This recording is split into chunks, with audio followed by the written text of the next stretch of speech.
저 정도로 계약 조건을 바꾼 거면 중국이 혼자 저런 게 아니라 태국 정부 측하고 뒷거래로 커미션 주고 계약 조건 바꾼 것이라 볼 수밖에. 바로 옆나라 말레이시아가 싼 맛을 중국산 군함을 덜컥 샀다가 각종 불량에 답이 없어서 학을 떼는 걸 보고도 로비질에 넘어가 계약했던 태국.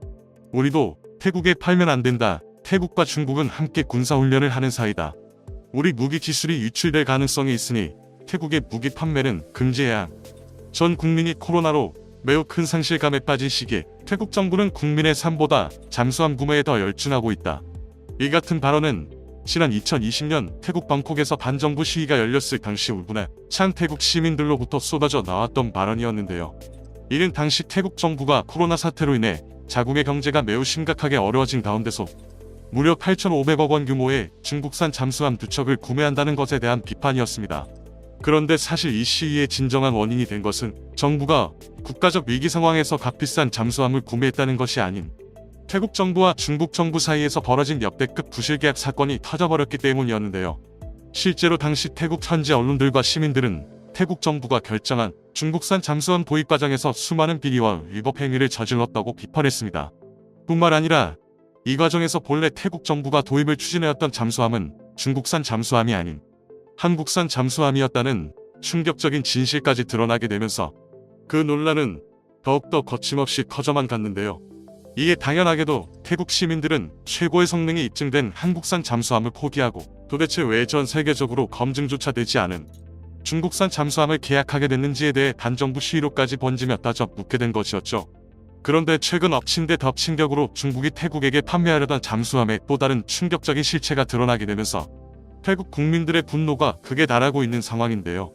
현재 태국 국민들이 이토록 역대급 분노를 표출하고 있는 이유는 바로 중국 정부가 태국 정부에게 잠수함에서 결코 없어선 안 될 가장 중요한 핵심 부품 중 하나인 엔진을 빼고 판매하려는 역대급 꼼수가 발각되었기 때문이었습니다. 실제로 지난 10일 태국 현지 매체 방콕포스트는 태국 정부가 이르면 내년 하반기에 인도받을 예정이었던 중국산 잠수함 도입 과정에서 매우 심각한 차질이 생기자 돌연 독일제 엔진 대신 중국산 엔진을 넣을 수 있도록 해달라는 중국 측의 제안을 최종 거절하고 2개월 내로 애초 계약서에 명시된 대로 독일제 엔진을 탑재해달라는 최후 통첩을 전했다고 보도했습니다.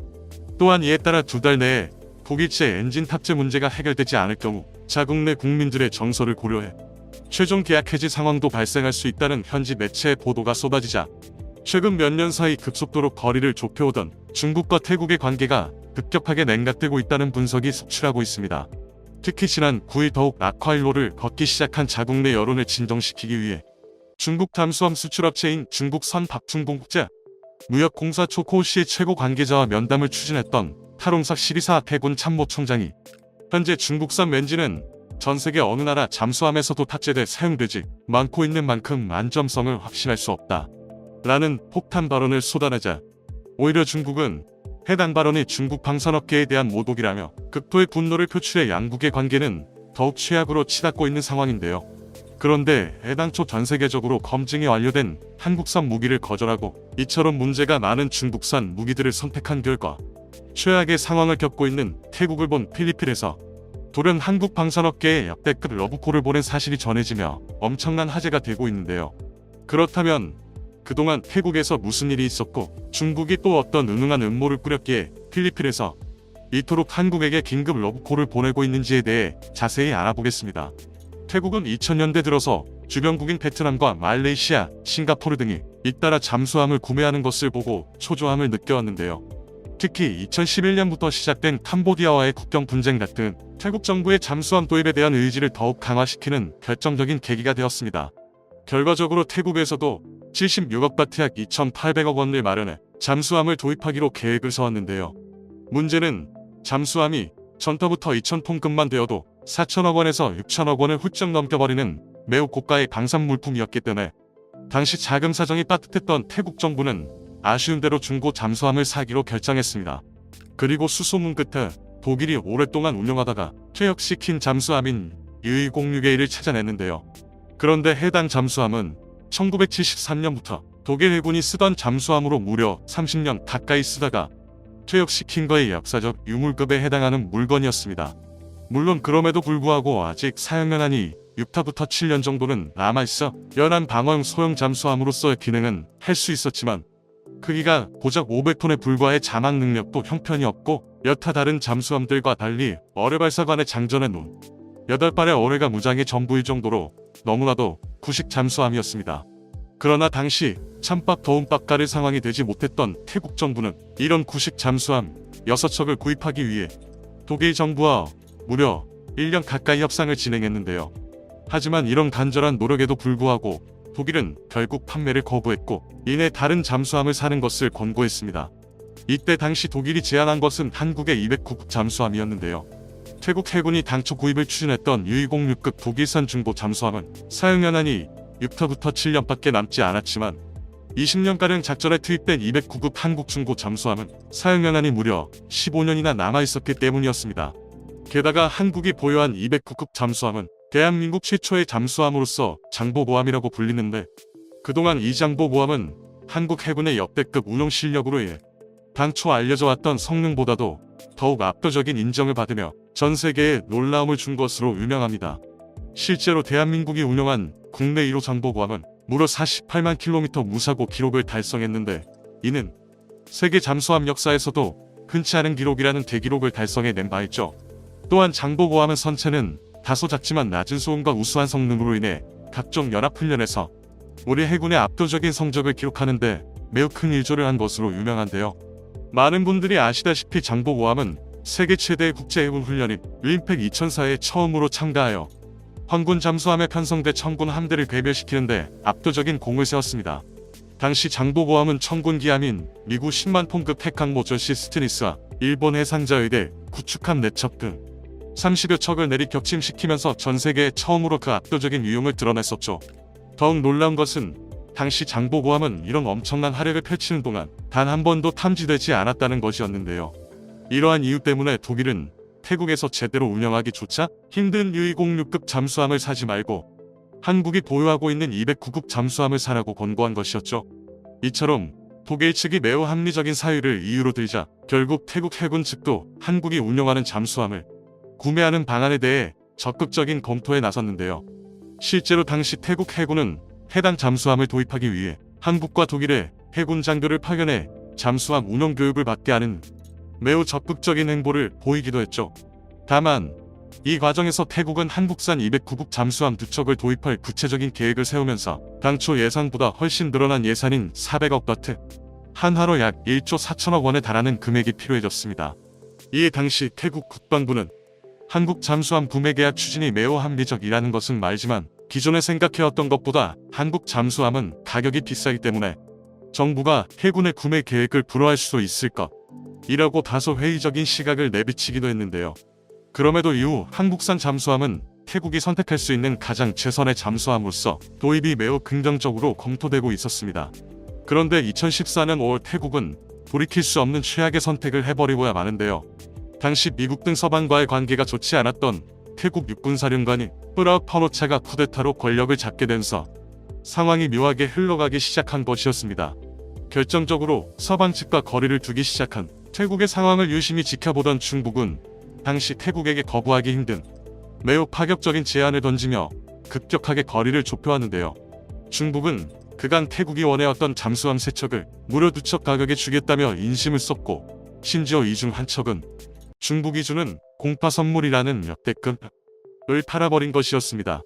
여기에 더해 중국은 자국 해군이 막배치를 시작한 공사일형 잠수함 3척을 8억 4천만 달러 약 1조 원에 제공하겠다는 너무나도 파격적인 조건을 제시하며 태국 정부의 환심을 샀는데요. 또한 결제 방식 역시 자금 사정이 빠듯한 태국의 사정을 고려해 25년 거치 분할 상환의 무이자라는 조건을 내걸었고 계약가의 3배에 달하는 태국산 농산물과 공산품을 절충교역 형태로 구매하기로 추진하자 당시 이 같은 중국의 역대급 선물 공세에 입이 귀에 걸렸던 태국 정부는 우리는 부자가 아니기 때문에 잠수함에 큰 돈을 쓸 여유가 없다. 중국산 잠수함은 가격이 가장 싸면서도 품질은 비교적 좋은 편이며 사후 서비스에서도 중국 측의 지속적인 관리를 약속받았다. 라는 극찬을 쏟아낸 바 있었습니다. 결국 태국 정부는 중국의 감원이설에 속아 기존에 계획했던 한국산 잠수함 도입 계획을 포기하고 중국산 잠수함을 도입하기로 하는 최악의 선택을 내리게 된 것이죠. 그런데 이때부터 태국에게 최악의 상황이 펼쳐지기 시작하는데요. 계약이 성사된 직후 중국은 본격적으로 그 추악한 속내를 드러내기 시작한 것이었습니다. 돌연 중국은 최초에 태국에게 제시했던 3,600톤급 공사일용이 아닌 2,550톤급 S-26T라는 기준에 비해 성능과 공격 능력이 매우 떨어지는 축소형 모델을 주겠다며 말을 바꿨고, 심지어 두 척을 8억 4천만 달러에 사면 한 척을 무상으로 주겠다는 말도 뻔뻔하게 물러버린 것도 모자라 최종적으로 총 3척을 11억 5천만 달러 1조 4,700억 원에 구매하라는 터무니없는 압박을 가하기 시작한 것이었죠. 여기까지만 해도 충분히 충격적이었지만 중국의 만행은 여기에서 끝이 아니었습니다. 중국은 결제 방식도 25년 거치, 분할 상환 무이자에서 계약금은 물론 중도금도 건조 일정에 맞춰 제때 지급하라는 처음과는 그 어느 것 하나 맞지 않는 몰상식한 조건을 내걸었습니다. 게다가 당초 3조 원 규모에 달하는 태국산 물품 구매 절충금 역시 모두 없었던 일로 하고, 당초 중국 정부가 품질 보증을 해준다는 계약 역시 인도 2년간 중국 민간업체가 하겠다는 것으로 바꾸며 날강도와 다름없는 뻔뻔한 모습을 보인 것이었습니다. 이에 당연하게도 태국 내에서는 중국에게 완벽한 사기를 당했다며 역대급 분노를 표출했지만, 애당초 이 사실을 모두 알고도 수용해버린 프라웃 정권에게 더 큰 분노가 되돌아갔는데요. 이후 예상보다 거친 국민의 비판이 폭발적으로 쏟아지자 프라웃 총리는 긴급 성명을 내고 계약에 문제가 있었던 것 같다며 대금이 전부 지급된 한 척을 제외하고 나머지 두 척의 도입을 연기하겠다고 전하며 성만 국민들의 마음을 진정시켰습니다. 문제는 앞서 전해드린 바와 같이 대금이 전부 지급된 한 척에서도 독일산 엔진이 이후의 무기 수출 품목에 걸리며 더욱더 일이 꼬여버린 것이었는데요. 결과적으로 한국을 버리고 중국을 택한 태국 정부의 무능한 판단력과 비리, 중국이 중국해버린 역대급 대환장 콜라보로 인해 현재 죄 없는 태국 국민들만 고통을 받고 있는 상황인 것이죠. 그런데 최근 인접 국가인 태국의 고통을 가장 가까이에서 지켜본 필리핀 국방장관은 지난 4월 자국 수도 마닐라에서 열린 국제방산 전시회를 직접 찾아 당시 전시회 앞쪽 부스를 차지한 한국항공우주산업카이를 곧장 찾아가 한국에서 도입한 FAU 식경 공격기, 포위함 등이 있는데 더 수입할 만한 게 있는지 보고 있다. 한국의 새 정부가 들어선 후에도 방산협력을 이어나갈 것이라고 매우 우호적인 발언을 쏟아낸 것이었습니다. 또한 델핀 로렌자 필리핀 국방장관은 대우조선해양이 필리핀 맞춤형 잠수함으로 개발한 1,400톤급 디메이 14 응용PN에도 매우 큰 관심을 보이기도 했는데요. 실제로 최근 중국의 남중국해 무력 압박이 더욱 거세지며 필리핀 영해에서도 중국과의 충돌이 점차 잦아지는 가운데 아직까지 자국 내 잠수함 보유 전력이 없는 필리핀은 한국과의 방산협력에 대해 매우 긍정적인 시그널을 보내고 있는 상황입니다. 게다가 다수의 군사 전문가들은 앞서 태국 정부가 한국을 선택하지 않은 결과 벌어진 최악의 결과를 매우 가까이에서 지켜보았기 때문에 그간에도 한국산 무기들의 매우 큰 만족감을 드러내었던 필리핀 정부가 자국의 첫 잠수함 부대 창설 역시 한국과의 협력을 이어나갈 가능성이 매우 높다는 전망을 전하고 있습니다. 이처럼 중국이 말도 안 되는 계약을 통해 여러 국가를 혼란에 빠뜨릴수록 이들 국가들에선 믿을 수 있는 방산협력 파트너로서의 한국을 찾을 것으로 기대되고 있습니다. 다음은 관객들의 댓글입니다. 중국산 잠수함에 대한 평가는 어선처럼 시끄러운데 왜 물속으로 다니는가? 라는 점. 어차피 중국산 잠수함처럼 시끄러우면 우리로 가나 물속으로 가나 아무 의미가 없다고 하는데 태국은 우리도 가지지 못한 항공모함 보유국입니다. 다만 항모로서 값어치는 없지만 이런 것만 보더라도 동남아 정부들의 부정부패가 얼마나 심한지 알 수 있습니다. 그 아가씨 참 똑똑하고 아는 것 참 많네. 중국이 할 수 있는 최대의 세 가지.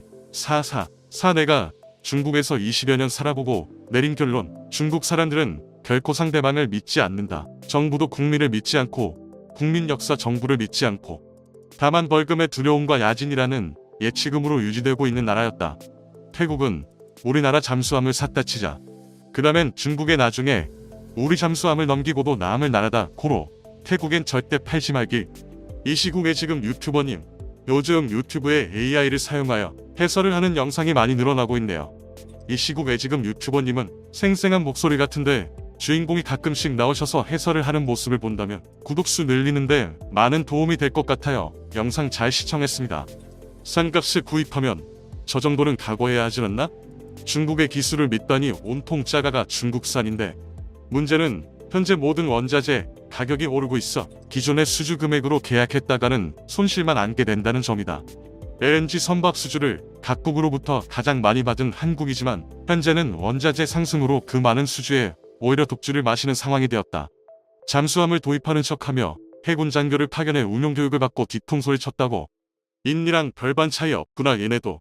차이 없구나 얘네도. 차이 없구나.